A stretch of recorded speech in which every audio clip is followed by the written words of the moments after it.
Recibimos a la vicepresidenta de la institución, a Marlene Sica. Le damos la bienvenida a Arriba Gente. Este cambio institucional, estas auditorías que vienen generando resultados, que generaron también las bases para esta primera etapa de llamado concurso. Bueno, ¿cuáles son estos primeros lineamientos entonces de este cambio institucional que pretende hacer ACE con este nuevo directorio? Bueno, primero que nada, buenos días a todos.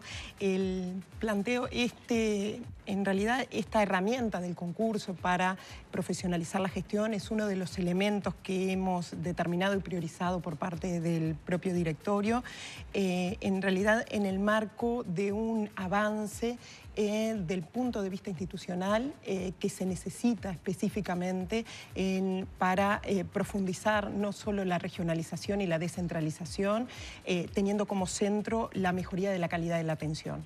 Esto hace que, en realidad, ACE como una institución de salud necesita tener herramientas, entre ellas profesionalizar la gestión a través de estas herramientas que hemos establecido en primera línea de concursos en un proceso paulatino, pero claramente certero, de los cuales se establece justamente elementos para poder avanzar de alguna manera en eso que ya se haya iniciado previamente, pero que nosotros tenemos la convicción y la certeza de que los equipos de gestión a nivel hospitalario fundamentalmente se requieren y necesitan profesionalizar justamente los elementos. ¿Para qué? Para que tengan idoneidad técnica los profesionales que están al frente de estos centros de salud y que nos den elementos certeros de seguir avanzando y acompañando, obviamente, con los lineamientos y directivas políticas que desde el directorio se enmarca, además del marco normativo que establece el propio Ministerio de Salud. ¿Hay directores actualmente que no tienen esa idoneidad técnica? En realidad, tal vez sí, de la manera que nosotros quisiéramos, o que lo primero a destacar es que en realidad tradicionalmente en ACE, al igual que en otros organismos descentralizados, pero en ACE específicamente, la designación de los directores han sido por confianza. Eso ha llevado que hay en realidad funcionarios y compañeros que tengan mayor idoneidad y con formación específica, básicamente en gestión, que es lo que se necesita en gestión de servicios de salud, y otros han adquirido la experiencia pero no tienen la formación. Es de destacar que todos los equipos en realidad de gestión y quien debe liderar, que son los directores de esos centros de salud, obviamente que no el 100% tiene esa formación en gestión de servicios de salud, que si bien lo han desempeñado de forma satisfactoria en algunos lugares más que en otros, entendimos que este directorio, a su vez lo delineamos desde el inicio, es necesario avanzar hacia ese proceso. Cuando se presentaron las bases la semana pasada, muchos nos preguntamos, bueno, ¿qué va a pasar con los directores que están involucrados en denuncias de irregularidades? Incluso algunos casos están siendo procesados por la justicia. ¿Van a poder participar? ¿No? ¿Cómo es en esos casos? Bien, en realidad no solo las bases y perfiles que fueron planteados y documentados, presentados, como tú bien decís, la semana pasada, y están disponibles en la página web institucional de ACE, también previamente a través de comunicados institucionalmente nosotros aclaramos este punto, que es el hecho que siempre que no existan impedimentos jurídicos claros, explícitos, y que ya se haya laudado del punto de vista jurídico o del punto de vista administrativo en la institución, todas las personas que estén en condiciones, de acuerdo a los requisitos generales y específicos de los llamados, pueden presentarse. Esto, como ustedes se imaginarán, además, si nosotros no actuáramos de esta manera, y me estoy refiriendo al directorio, si no estableciéramos de esta manera los requisitos, estaríamos no solo sometiendo a la institución a eventuales planteos de formas o irregulares con respecto a estas personas, sino también de forma, si se quiere, no adecuada, proceder con los funcionarios que sí están en condiciones de presentarse. ¿Qué pasa con los directores actuales que dicen, bueno, no, yo no me voy a presentar acá? ¿En ese caso siguen en funciones hasta tanto sean relevados por quien gane el concurso? Exactamente. Lo primero es que nosotros establecimos estos 16 lugares para iniciar esta primera etapa en este proceso de llamado a concurso y de profesionalización, como decía previamente. En las bases del llamado se establece claramente como decía, los requisitos generales y específicos para presentarse. Hay algunos requisitos generales que obliga específicamente a la persona que quiere postularse al hecho de que si está desempeñando la función de dirección o de subdirección en ese lugar donde va a ser en realidad llamado a concurso, si no quiere por diferentes circunstancias presentarse, se mantiene en ese lugar en este periodo de transición hasta que efectivamente finalice el concurso y la persona que haya en realidad otorgado, justamente se le haya otorgado ese planteo de poder acceder, acceda. ¿Cuándo son los concursos en este caso? Bueno, en esto ya estamos ahora elaborando el cronograma específico. Lo que nosotros comunicamos y compartimos con la prensa y con la población en general la semana pasada fueron las bases y perfiles generales. Van a haber ahora uno por cada, o sea, una base y un perfil específico por cada uno de los lugares a ser concursados, es decir, 16, porque no sé si ustedes tuvieron tiempo de leer, hay un aspecto muy importante que no es solo la presentación de antecedentes, méritos y de presentación de un proyecto, existe la necesidad como condición sine qua non de la presentación de un proyecto de gestión para el centro. Eso va a ser diferente en cada uno de los centros de los cuales van a ser concursados, porque como se imaginarán es bien difícil y bien diferente establecer un proyecto único para el Hospital de Bella Unión, claro, que para el centro de salud. Sí, por las propias funcionalidades de cada centro, ¿no? Y además porque se requiere también tener elementos básicos de manejo justamente de la población asignada, qué presupuesto tiene el centro, elementos técnicos que se enmarca justamente la elaboración de este proyecto. Doctora, pocas horas antes, creo, o no recuerdo si el mismo día que estaba subiendo, tuvimos al doctor Carámbula aquí en Arriba Gente, bueno, luego de las idas y venidas y de los trascendidos periodísticos a la hora de su designación y el tiempo que se había tomado el doctor Carámbula para responder efectivamente que lo iba a hacer. Recuerdo que por allí se manejó periodísticamente, nunca fue reconocido esto directamente, pero se hablaba de que él ponía como exigencia el poder armar su propio equipo de trabajo, etcétera, etcétera. Es obviamente descontado que usted comparte esta visión de rediseño institucional de ACE. ¿Percibía o tenía usted previamente, estoy hablando de sus anteriores desempeños, inclusive de su pasaje en determinado momento, creo que renunciando por motivos familiares o algo así, pero usted ya también olfateaba o entendía que se debía aplicar cambios tan profundos en ACE que la llevan ahora a compartir este rediseño con el doctor Carámbula? Sí, sin duda, sin duda. En realidad, desde lo personal, siempre entendí que una de las herramientas, no la única, ni en realidad ni la estrictamente necesaria, también hay que aprender y uno tiene que entender que existen momentos en este proceso y existen también procesos de maduración institucional. ACE como servicio descentralizado es muy joven, desde el 2007 a la fecha, ha tenido un avance constante en realidad desde el punto de vista institucional me refiero, pero sí es necesario ya desde hace un tiempo, y en lo personal sí lo entendí así, la necesidad de profesionalizar ciertos lugares del punto de vista de toma de decisión. Esto también se ha discutido muchísimo, hasta qué nivel se debe ser sometido a concurso o en realidad si es a nivel de los hospitales o de las direcciones de los centros hospitalarios o es a nivel de las direcciones regionales. Es decir, claramente hay, no solo compartía, sino que establecía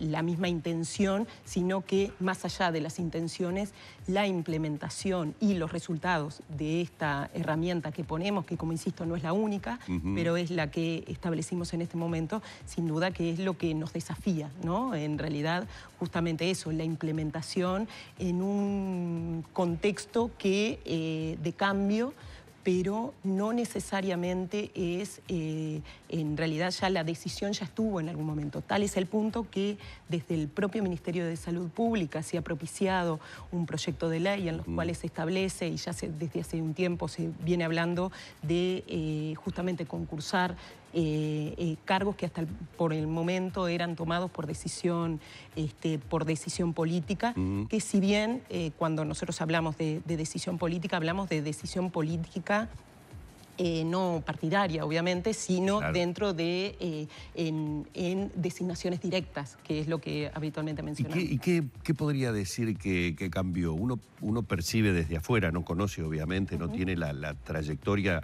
vastísima además que tiene la doctora en el tema salud. ¿Qué cambió? ¿Cambió esa voluntad política? ¿Usted siente ahora que hay un respaldo firme a esta gestión de redefinición institucional de ACE? ¿Por qué antes no se podía operar en ese sentido?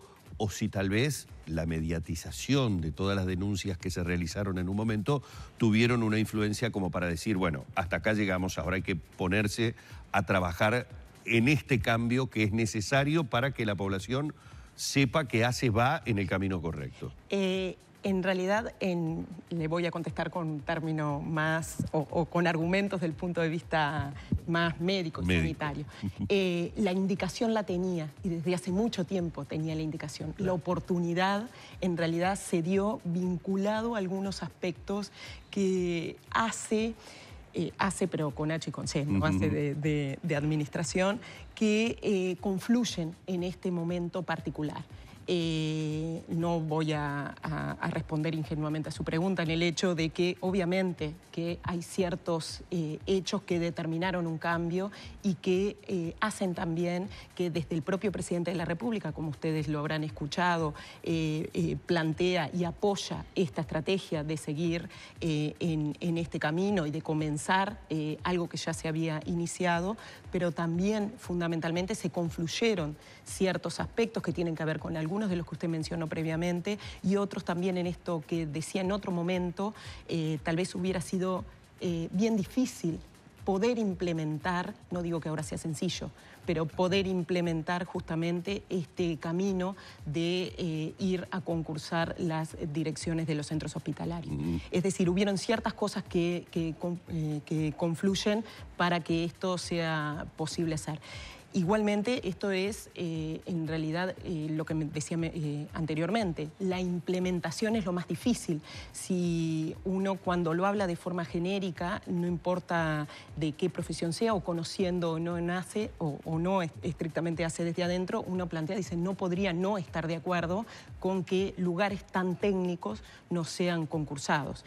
El tema es que después en la implementación es cuando aparecen las diferencias y que, bueno, eso es lo que nos desafía a implementarlo.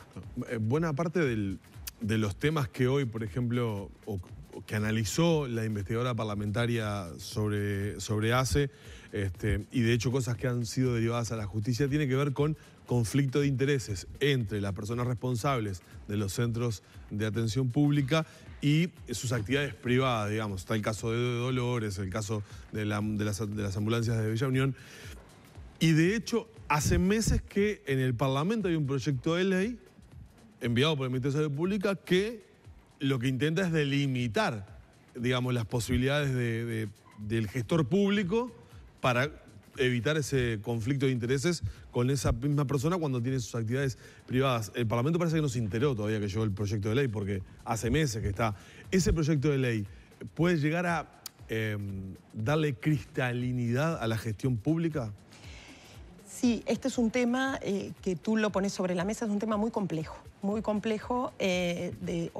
no solo el tema en sí, sino la resolución de este tema. Seguramente no haya una solución mágica y única, pero sí pasa por una modificación del marco normativo que existe en la actualidad y también darle desde la propia institución garantías no solo a los funcionarios que actúan para poder tener los procesos administrativos transparentes y cristalinos, como tú mencionabas, sino con la realidad en nuestro país, con la complejidad que eso tiene en determinados lugares. Es decir, en nuestro país, y nadie puede estar exento a la realidad, que cuanto más nos alejamos de Montevideo, tenemos ciertas dificultades para poder contar con personal que en realidad, personal y funcionario o con un vínculo contractual hace que no tenga un vínculo contractual con algún prestador privado dentro de territorio. Eso hace que tengamos ciertas dificultades, si bien con el marco normativo que existe en la actualidad se pueden tener determinados criterios para delimitar justamente ese campo de acción, también es necesario que exista un ayornamiento de ese marco normativo. Algunos de los aspectos son, si bien en el momento actual existe no solo el texto ordenado, concretamente el TOCAF, que establece cuáles son los puntos a través de algunos artículos, cómo es o cómo debería ser en realidad las incompatibilidades y las excepciones a este planteo, sino también existe un decreto del Poder Ejecutivo ya desde el 2003 que establece cuáles son las normas de conducta del funcionario público vinculado a la administración. Y además existe un escenario y un campo del punto de vista normativo que está vinculado a la ética del punto de vista profesional y no solo del funcionario público como plantearse. Pero además de esos elementos, también es necesario en realidad ayornar la normativa que establezca con mayor claridad cuáles son esos puntos en realidad de encuentro entre entre lo privado, el interés público y privado específicamente.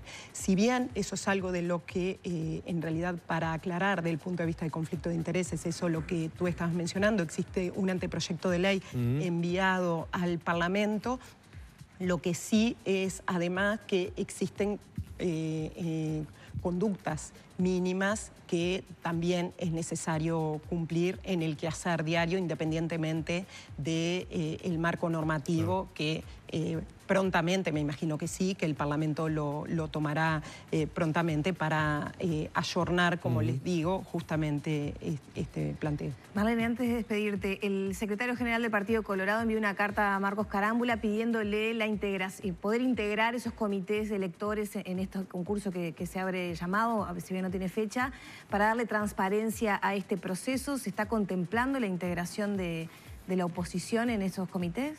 Bien, tengo conocimiento de esa nota que llegó recientemente, o que por lo menos tomamos conocimiento recientemente. Lo primero a destacar que, como ustedes habrán señalado, este proceso es un proceso netamente técnico, de los cuales el llamado concurso, la presentación de bases y perfiles está establecido en requisitos, como decía, generales y específicos que tienen un contenido técnico. El tribunal que está planteado también tiene una función técnica con representación no solo de la presidencia y del directorio de ACE en general, sino también de diferentes organismos extrainstitucionales.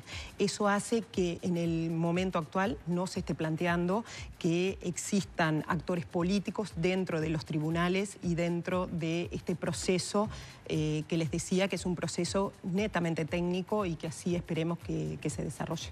Bien. Bueno, vamos a agradecerle mucho a la doctora Marlene Sica estos minutos en la mañana de Arriba Gente. Hemos estado dialogando con la vicepresidenta de ACE. Obviamente que muchos temas nos quedaron pendientes, algunos de ellos que hemos tratado muy profundamente en Arriba Gente, como el tema de la salud mental, como un gran debe que nos tenemos todos los uruguayos como sociedad de tratarlo, pero no será esta la única oportunidad que la tendremos aquí en el programa. Muy amable, ¿eh? Muchas gracias, que tengan buen día. Vamos cerrando por aquí la entrevista con la vicepresidenta de ACE.